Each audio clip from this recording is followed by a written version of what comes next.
Hello and thank you to this quick walk through Advisor, our all-in-one forecasting and reporting tool designed for small businesses who are working with their accountants to deliver forecasts, scenarios, month-end board packs, dashboards, anything that you might need to help drive your business forward. So we're going to start first and foremost with the forecasting because it's very much at the heart of Advisor for our small businesses. And there are many different ways to create the forecast for your business from within Advisor. If I just hit new, you can see here, you can build a forecast from absolute scratch. You can bring a budget in if you've got a budget sitting in a spreadsheet, you've got a budget sitting in Xero or in QuickBooks, you can import that budget and then we will help you build it out to combine it with your balance sheet to create a full cash flow.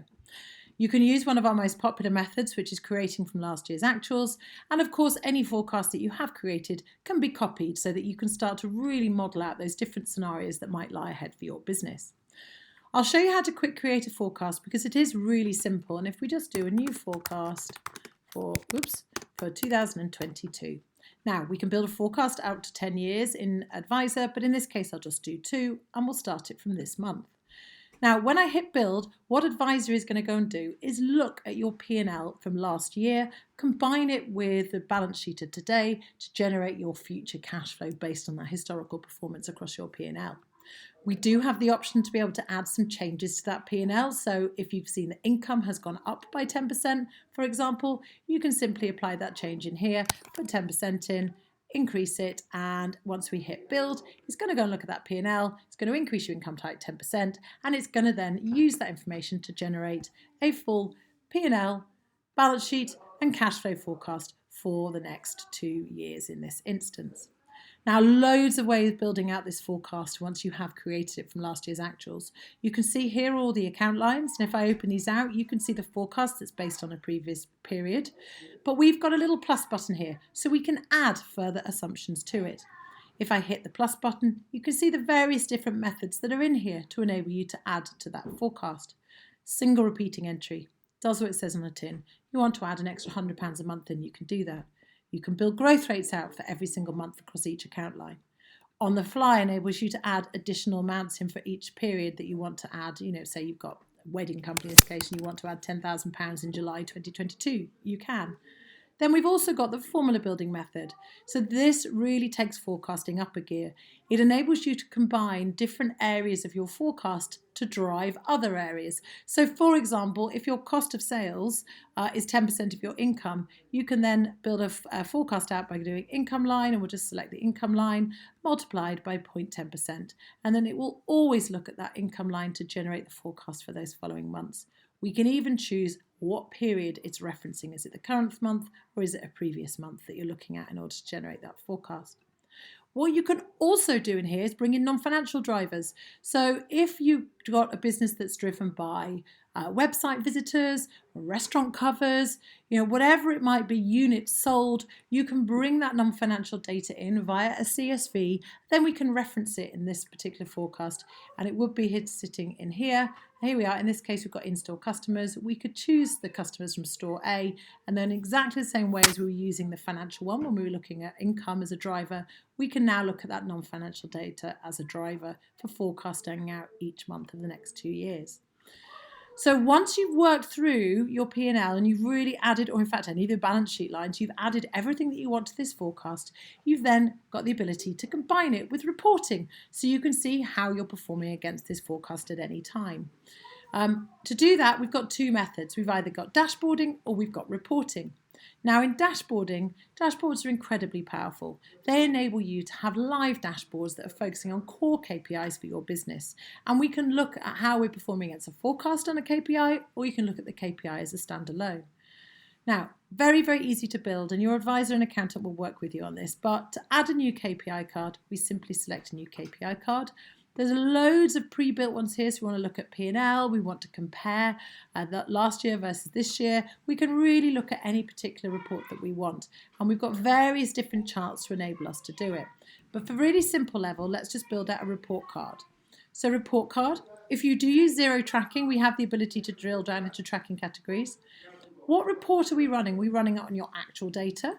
Are we running it on the forecast we've just created? Or or actually you're going to combine the two together and see how we're performing. There we are, new forecast 2022, and we want to see how we're performing against that particular forecast. So we're going to look at this calendar month and the following 12 months, for example. We can display what we want on the card. So in this case, we've just got income, but we've got loads of information here. We can choose from anything in the chart of accounts to run a report against. It's entirely up to you. You can also run a report if you wanted to on your non-financial data that you've brought in. Total flexibility in here to add anything that you want. And of course, formulas. If you want to add formulas, so you're looking at GP margin, operational percentage, whatever it might be, you can use any of our pre-built formulas, or you could even create your own. And there is total flexibility in here, looking across your entire business to build out any formula for any KPI that you want to report against. It's entirely up to you.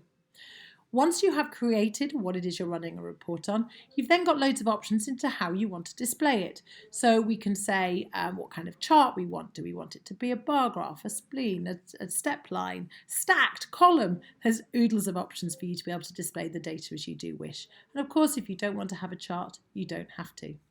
All you need to do to show the results of the report we've just created is hit the save button, and you will then see it's now created a report card, which the world is running slowly because there we go. That has now got a full report for the information that we've just generated, and it's looking at that forecast data set across your income line. Don't run it on my Wi-Fi because apparently it's going to go very slowly. There we go. So you can now see here are the forecasted predictions across this particular account line. Now, in terms of sharing this with your teams, which is really important, you've got loads of options here.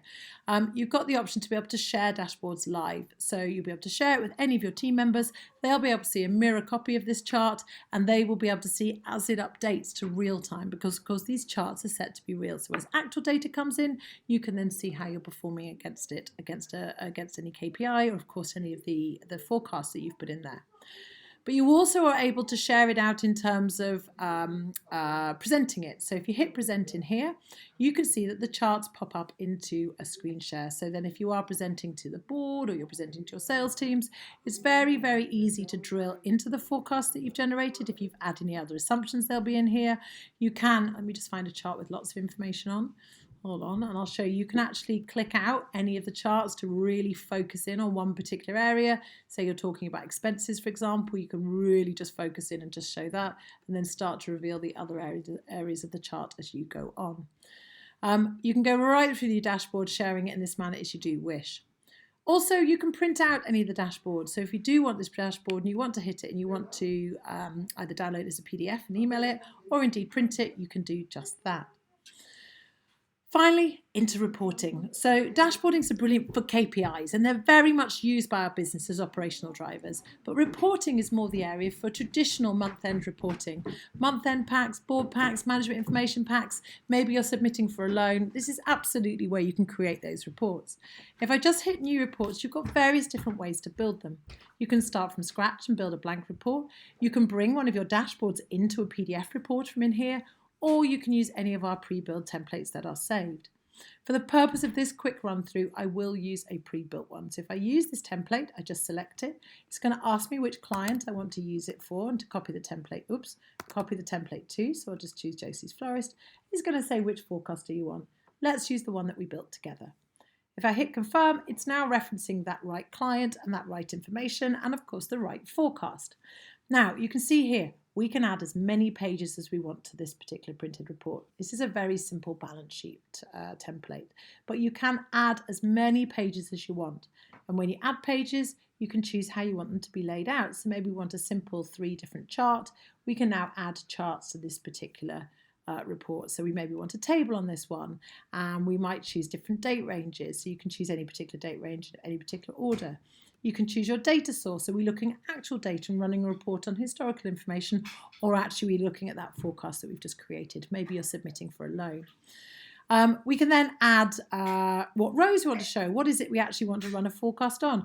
Exactly the same table as you saw before. You have complete flexibility to add any report from across your entire business to this particular report. And that includes the non-financial data sets again. You can bring these into these printed reports. Finally, we can decide on the table size, width, column width, etc. You really can bespoke this to anything that you want to make sure it reflects your data correctly. Annotations are easy. If you want to add a note to a board, you simply can, and you can see it's just added the note below the chart. So if there's something particular you want to flag to your board or your manager's tables, your manager's attentions, you can. Once you've done it, you just hit done, and then your chart and table your report is all set up. What is beautiful about this is that it is then ready for month to month or week to week production. So say we want to go and run October's month end report, for example. We come in here, we choose October, we're still looking at the same forecast, we hit confirm. All of these charts and graphs will then very simply update to reference those KPIs or those reports for that period. So then you can download it, print it, share it with your other members of your team or your board, and of course work very closely with your accountant to be able to decide what the best next steps for your business are. Finally, in Advisor, this is a very quick scoot through. There's so much I could show you, but the final piece I'm going to show you for Advisor is our alerts function. So this, again, enables you to set triggers against anything in your business. This could be a report on anything in the chart of accounts, like let me know if my bank account goes below a certain level, let me know if my expenses go above a certain level, but you can also build it against formulas. So let me know if my operational profit goes below a certain level, or indeed above. It could be good news stories as well. This is exactly what alerts do. You can add any new alert that you want, and every day when we pull that information in from either Xero or QuickBooks, we will scan that information that we've brought in, and if any of the alerts trigger, we will drop you and your advisor an email to let them know that this trigger has occurred. We can even set warning thresholds to let you know when you're getting close to triggering that alert. So a really nice way where advisor will have your back when you're not logging in to check your financials on a day-to-day basis.